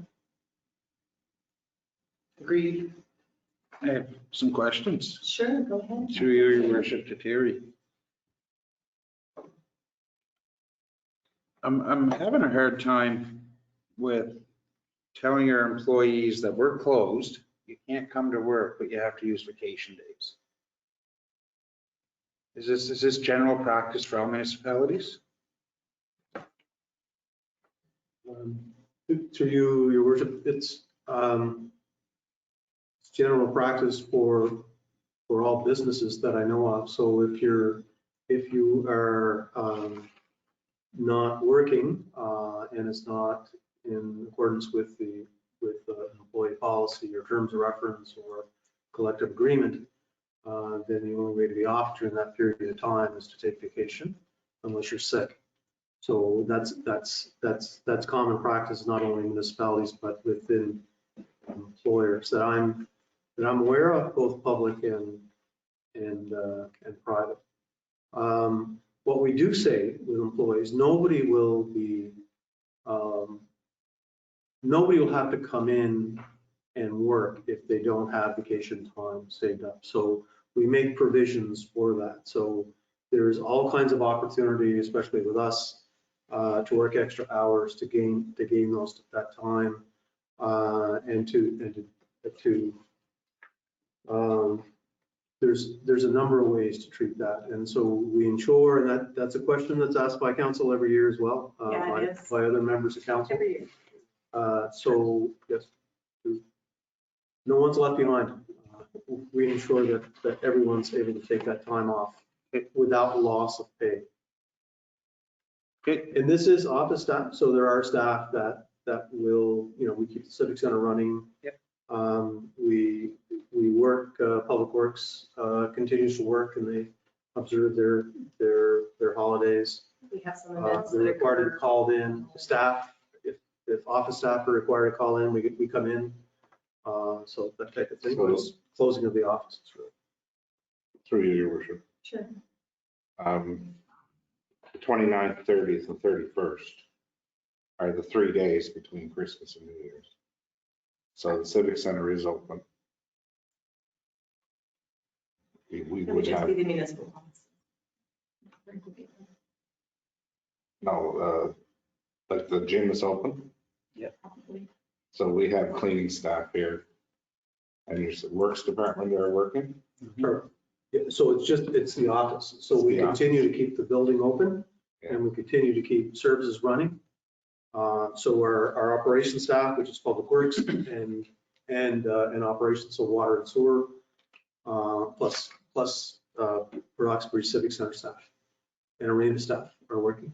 And through your worship, if you don't mind, we do put a larger communication out on this regarding aquatics and the Civic Center facility and the gym and the events and whatnot to provide the public with more information around what's happening on that time. But this is specifically for kind of council and administrative offices. But we will be sending out communication to the reporter and have it on our website closer to those dates when we'll be closed, around what will be open. It's getting clearer and clearer every year. But it takes a whole year for us to forget. And then we have to ask the same Oh, question again. for a long time. I don't even need 12 months to forget. Oh, Sometimes I only need. but it's just the administration staff. It's not offered to other staff. So that makes sense that if they don't have time, take vacation time, it's offered to them because other staff are working. Makes sense to me now. It's not a given that we're completely shut down. Do you have any questions, Councilor McDougall? No, your worship, just a comment that I don't remember a year yet, in 20 years I've been here, that we didn't discuss that. It's kind of clear, like I said. I mean, this isn't a slight to our longstanding counselors, but I feel like after the years you put in, you could probably write this policy. Oh, yeah. Pretty good. Councilor Corey, do you have any questions? No, your worship, no. Because everybody has already asked them for you. Okay, fantastic. So is council okay with moving this forward? And I guess the question to you, Terry, will this need to be ratified in our public meeting, or is this just? We typically have a motion of council Sure. at our public meeting in December. It's Sure. commission council. So if council is okay, we'll move that forward to a public meeting. Okay, very good. Delayed yes from Councilor Doolittle. Yes, yes. Perfect, thank you. Is there anything else on that item? Or can we move on to approved additions? So that's it. Your Okay, thank you. So we do have approved additions, and I would ask if council had an opportunity to read the letter from Minister Laura. It would have been circulated. Thank you, Melissa, for circulating that on Friday. I can read it if you wish. It's not long. No, it's okay. Okay, thank you for your kindness. So I guess what I would ask for council is there's an obvious invitation for Minister Laura and his team to have the opportunity to, we don't have a slide, to have an opportunity to meet with council, I'm assuming maybe virtually, just to discuss the request. I understand clearly also stated in the letter that there will not be any kind of recanting of the decision that was made. However, Minister Laura does urge us to have a conversation with his team should we want to reissue or resubmit. And I do understand in terms of process, if we were to resubmit, we would have to start the process from scratch all over again with regard to the submission, including readings, public consultation, et cetera. And we probably it should be probably taken back also to our planning advisory committee for reconsideration. And we could, depending on what the discussions that we, I guess, have within our planning advisory committee, that they could maybe make a recommendation to council for resubmission. And also, I do believe, Terry, maybe you can elaborate on the process for Eastern District Planning Commission. They probably would, based on the recommendation, perhaps would prepare another staff report. Am I Yes, accurate in that actually, process? their original staff report recommendation was for further study and more detailed report Okay, in consideration of which property should be considered for sale and which property should be considered for green space. and So it would be a matter of for PAC to ratify, to request Eastern District Planning to continue with their report. So would I assume correctly then that that if we were to resubmit, it couldn't look like the original request? Your worship, I think we would It would have certainly to look different. get clarification from municipal affairs planning staff. We certainly, it has to be an honest attempt to relook and actually to follow through with the original planning recommendation. And then ensure that that we're following the rules of the provincial rules and that we're in keeping with the planning guidelines. Okay, so I guess I'd like to open up the floor for discussion in terms of, in terms of next steps, like how does council how would you like to see this play out going forward based on this letter? Councilor McCord? Yeah, through you, your worship, Terry, a little bit confused with the letter. It mentions in the second paragraph, should the town wish, however, that my recent decision regarding the amendments be reconsidered, please note that the Municipal Government Act requires that a full planning document amendment process be undertaken by the town in a new submission. So He's saying in the letter that my recent decision can be reconsidered following this full review. So what's different? What exactly is he talking about when he says a full review? We could ask for clarification for sure from municipal affairs. No, so there are some clarification around that, but in my mind, that we have to relook at this whole issue altogether in consideration of the reasons that were brought forward why this was denied, and ensure that we're in keeping with that, with provincial mandate. And if that includes the relooking at our planning strategy and bylaws completely, then you know, that's a much bigger task at hand. But we will get yeah, that's and a very long process and a very expensive process, but which you know, may be needed, but it's certainly well beyond what we're talking about for this this specific situation. So we will get some clarification on that from municipal affairs planning staff. Is there any So other? it sounds like the scope is bigger than the Elm Court project if you're doing a full planning review. Is that what the suggestion is? Through that how your you read worship, it? that's on the top of that paragraph, like my staff and I would be happy to meet with you to discuss the amendments to the Town of Port Hawkesbury Municipal Planning Strategy. So, and land use bylaw.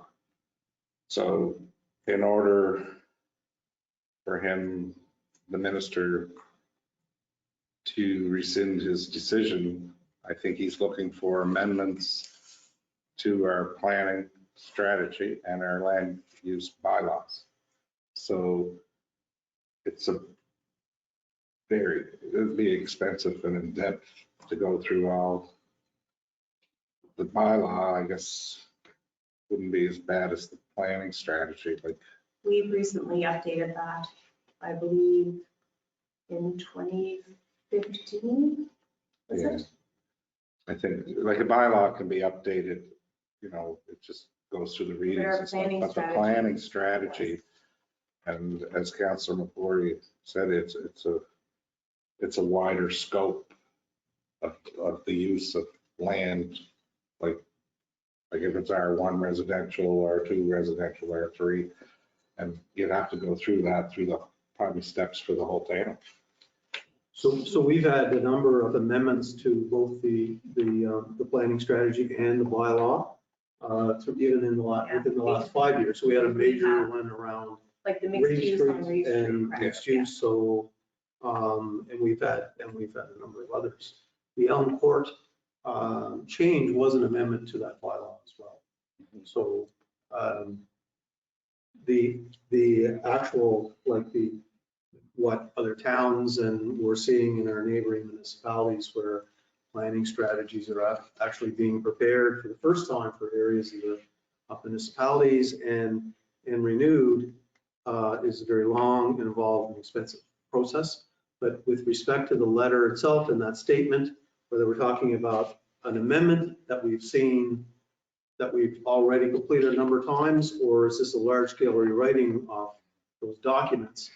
We'll get clarification on that. I read that the same way the first time, but didn't interpret it that way now. So we will get clarification on that. Clarity then, from Sure. municipal affairs on the letter. Is council okay with that as the first step? Absolutely, yep. Okay, second step, what's the thoughts? Do we want to arrange a time to have council sit down with municipal affairs to discuss this further? I think that would be premature until we get clarification around the questions that we're raising and have that discussion at committee of the whole in December. Okay. But the invite is there, which is good. Yeah, the invite is there, the door is open a crack. It might not be the willingness to entertain the same proposal that was submitted, but. So Terry, if you can get clarification for us and then we can discuss again at our next committee.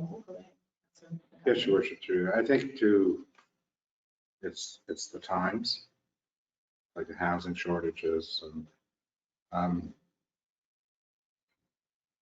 it's expensive for municipalities to push in new like cul-de-sacs or roads.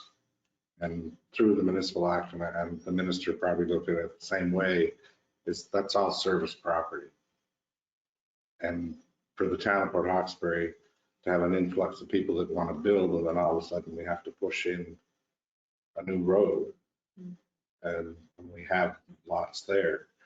Now, I mean, as I said before, I'm not against submitting for 3 lots of the original ones and see what that happens. But first, we'll get clarification on the letter.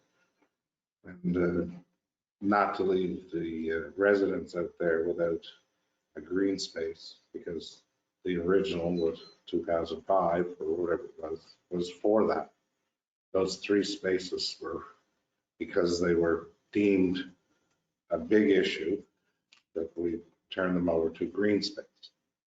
And I don't think we should completely deny that without trying, because Councilor McDougall and myself actually thought that went all through. Like, I thought that was done, but something happened. It didn't happen. Yeah, it just fell off the table.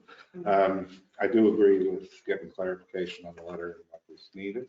And then we can discuss. Then we can discuss whatever way council wants to approach. Councilor McDougall, did you want to add anything to the conversation? No, I think everything was said, Your Worship. Thank you. Deputy Mayor O'Connor? I'm good, thank you. Okay, so we will, Terry, if you're okay with it, could you reach out then for a little bit of clarification on the letter in terms of what are the options in terms of process? And then maybe at our next committee of the whole, Terry can kind of give us that clarification so we can kind of understand what our options are and see what next steps will be. Whether it is to meet with Minister Laura and his team. And like, I guess just out of curiosity, just to, I guess, garner council's thoughts on it in terms of the MGA and having, putting in an application for either rezoning or bylaw change.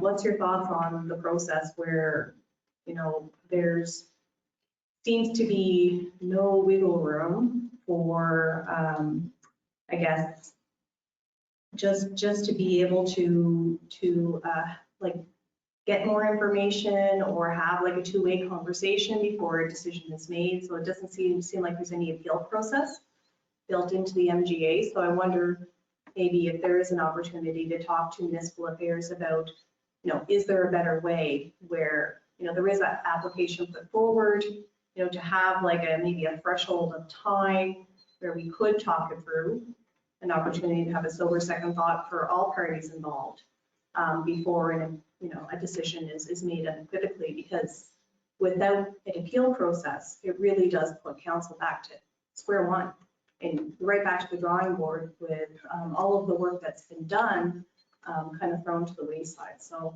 I guess like from a process perspective, you know, is there something with regard to the MGA that could potentially be tweaked to allow for at least a better and due process for municipalities when they are making applications, when they're moving them forward to the Minister of Municipal Affairs? Just wondering what your thoughts are on that. Makes sense to me. Well, I agree, there should be a little more movement within the municipal act, but it's confusing. If you read it, it can, like we have the right to govern our municipality as we see fit, but yet if we step outside the lines, if we see fit, well, if it doesn't work, then we're not allowed to do it. And I mean, it's a lot of that stuff in the municipal act is probably safety catches. Like if a council gets carried away, they can be caught. And I don't think that I don't think that's. by any means this can't be worked on. I mean, like I said, we may have to compromise a little bit, but I think that through it all, we can make it work. Okay, anybody else? I really like where Councillor McIver's going with that, with those 3 lots in the middle that were designated as green. They were used at one point. Well, there was a playground there. There was. With the and fitment on it? Yes. Yes, So those are the 3 lots that are causing most of the issue for the drainage as it is. correct. Those 3 green space lots? Yes. The open space. So again, today or last night, my neighbor across the street flooded again. Is that adjacent to that green space? That's behind the green space on, Not the wooded lot. Now dig up a little further, 1 or 2 lots up, I think. a couple houses up from Royce Derby. Okay. Again, flooded last night, flooded Halloween night. So there's obviously some issues there, but I like your idea that we'll see when we get the, Yeah, when we get a little bit of clarity on the Yeah. letter. And today too, I know we had engineering, but today with the engineering improvements, I'm sure that they can get rid of water, like surface water, even if we have to work with it to bring it down. To remediate the property in a way Yeah, that okay. it won't create drainage issues. Yeah, I think if we ever had the chance to develop them, the developer would be responsible, but I think the municipality should be there too, to make sure that. Well, just to give consideration to the residents that are living in there, that's not going to Correct. cause any issues with their existing properties. That makes sense. Councilor McCoy, No questions. Councilor McDougall, Thank you, I know Your you're- Worship. you're probably more versed on the MGA than I, but what's your thought on having no appeal He can recite it. process? Yeah, well, you know yourself, you're the vice president of the UNSM now. We discussed this different times at the Nova Scotia Union of Municipalities. Good luck with changing anything. You know how that goes. We tried at 50 municipalities, and it's hard to change them. We're going to have a hard time with one municipality. But getting back to the original, the night we made the motion send the letter to the minister, we did discuss the 3 lots. Were brought up that night. That's correct. In 2005, we discussed the 3 lots, and we discussed the flooding, and we discussed a lot. We're just reinventing the wheel here. I don't know what your friend Pam, the mayor of Yarmouth, she said at just the recent UNSM meetings, I hate taking 3 hours to do a 30-minute meeting. Do you remember her saying that? I think she said it more than once. Yeah, she probably did.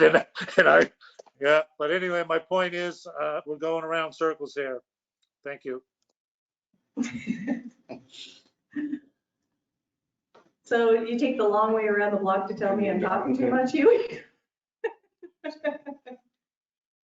Okay, so. No, not to me. I mean, the topics that's coming up again that we dealt with before. Oh, I see what you mean from 2005. I gotcha.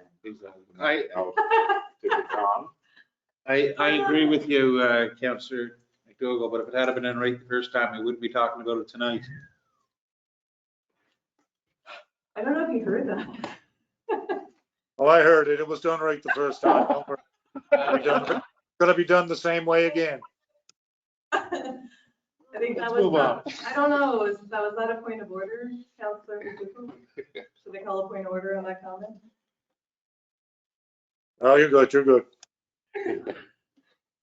Okay, so I guess, just for council's information, I do have an opportunity tomorrow to take part in the Mayor's and Warden's call that's province-wide. We will happen to have Minister Lohr at our disposal for questions. So I could ask Minister Lohr about the process of rezoning and, you know, is it, I guess, would it be feasible for municipal affairs to look at doing things differently with regard to submissions? You know, having, you know, a full stop, there's no opportunity to have a two-way conversation, more information presented prior to a, you know, a hard no. Like, would there, you know, could there be an appeal process that could be considered that could trigger a municipal modernization, which basically, you know, I know NSFM has brought forward the topic of municipal modernization, and that's a very, very fancy way of saying that we really need to do things differently with the MPA. So if council is open to that, I'm happy to bring that forward to Minister Lohr. Yeah, Not absolutely. necessarily talk about this specific No. example, but Yep. in general, in terms of process. Yes. Sounds good. Okay, perfect. Now, we're not going to take the long way around the block of finishing our meeting, but we do have to move on to some of our other additions. So the restorative justice request is pretty simple. They've asked to have the town raise flag. And I'm not going to be here, but Deputy Mayor Point has agreed to be there for the flag raising.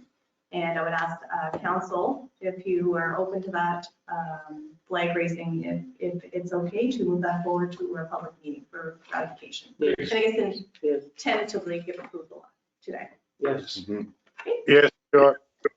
Perfect. Okay. Any questions on that, or we can move on?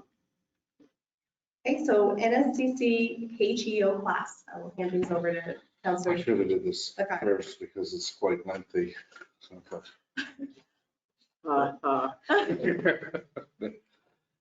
through you, your worship, to council, I was approached and asked where the heavy equipment operators class is working down in the joint park. And they were wondering if the town was interested in trails down through there. And it wouldn't happen this year, but it would happen next year when they start up.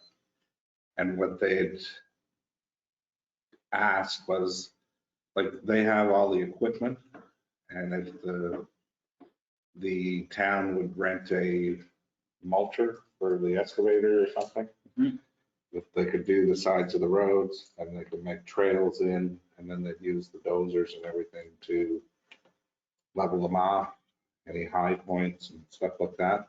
And maybe our trail association might be interested in something like that. And I feel like we can marry your idea to another suggestion I was going to that say, Councillor McCrory had. yes, Would, you know, maybe we're talking about the genesis of a dog-friendly off-leash Right. trail that's designated for just that purpose. just for dogs. Just for dog, and the dog owners, we don't want to. I like not to make the meeting longer. I agree with Mayor Coyne that I think we talked about this a few times about dog parks, and they were off leash, but they're fenced and they're confined. I'd be a little concerned about dogs off leash on public trails, where if they ran away from the owner and like bit someone or whatever, what happens then? But when he was talking about that, because I knew I'd be talking about this, if the town was receptive to that idea, it would be nice to designate those trails just to dogs, dog owners, off leash. The dog owners were nice enough, the dogs could let them go too. Yeah, well, I know my dog was like that many times. But a lot of people use Unity Drive. Absolutely. And It's they're kind of the unofficial off leash. dog walking. So that's all I'm going to say on it. It's food for thought. It will happen in the spring when they start up again.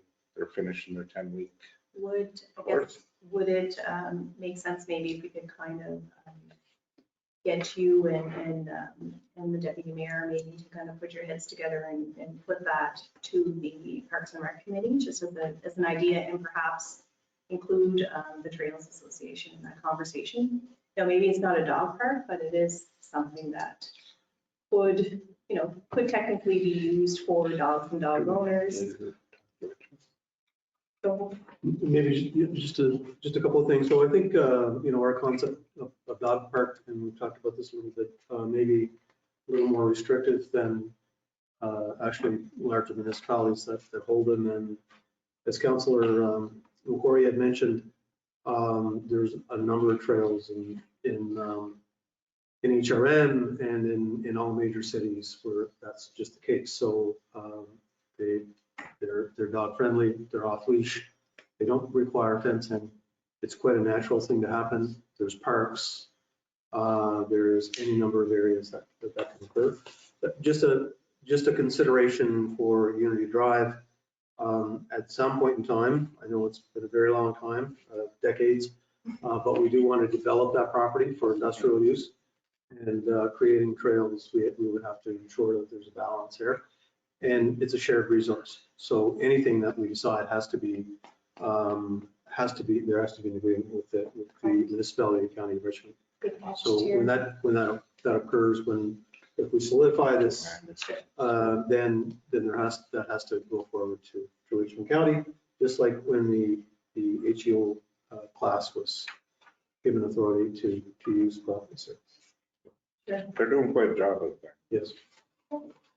And of course, that trail, like all of our trails, would be open to all citizens within the town and outside of town. So I'm sure that some of the residents of Richmond County would enjoy having a facility like that to take their dogs to. Yeah, no, that's a really great suggestion. Thank you for that. Any other discussion? Councilor McIver? No, your worship, I'm good. Okay, thank you for adding that. And our last item is the biggest loser contest. I'll hand things over to Deputy Mayor. Thank you, through you, your worship, to council. We have, as of this afternoon, we have another municipality who has accepted our challenge. So Victoria County is going to accept. And over the next few weeks, we will hammer out some details and exactly what it's going to be. We're looking at starting very early in the new year. Not too early. Well, somebody asked to wait until after Christmas because of the numerous turkeys he may be having. So we'll wait till January 1st. Thank you, Deputy Mayor. So right now, there's 3 that have agreed, and their warden has said by the end of the week, he'll let me know how many more. Perfect. So he has 3 in agreement? He has himself and 2 others in agreement, Okay. and he's waiting to hear from the rest by Friday. The CAO down there probably The agrees. CAO, I believe, has been suggested that he would also. So if we have, so Victoria County's CEO would be she. She, that's right. So if we do have, say, for example, uptake from 8 individuals, we would probably have to lean on some staff to join our fitness challenge. Just saying. I'm in the best shape of my life. So I will I'm come not. back with some information in December. That's Aaron. fantastic. Okay, that sounds good. So I guess we'll, as you find out that information, you can pass that on to council. So we already kind of are. We tied into that. piqued Huey's Oh. interest here. His camera has come on. I will hand things over to you, Councilor McDougall. Okay, no, I was just wondering if we're going to have the official weigh-in down at the Bedeck at the Alexander Bell Museum. That'll be for Victoria County weigh-ins, but ours will be here in Citizen May need a rail station. with our lovely town water. Their disposal. Okay, any other questions, Councilor McDougall? No, I'm good, thank you. Any questions, Councilor McQuarrie? No. Okay, without any questions lingering, we do have future meetings coming up. December 7th is our next public meeting, followed by our committee of the whole, December 21st. And I know in the past, and I don't know if Councilor McIver or Councilor McDougall recalls, but sometimes if there wasn't enough content in our committee of the whole, we push that forward to January. So with it being Christmas week, that might be something that council might want to consider. But again, the closer we get to it, we'll decide whether or not we have enough content to have our committee of the whole. But we'll cross that bridge when we get to it. This time, would ask for a motion of adjournment. So moved. Second. All those in favor, please signify by saying aye. Aye. Contrary Aye. Okay. Meeting is adjourned. So have you guys done that?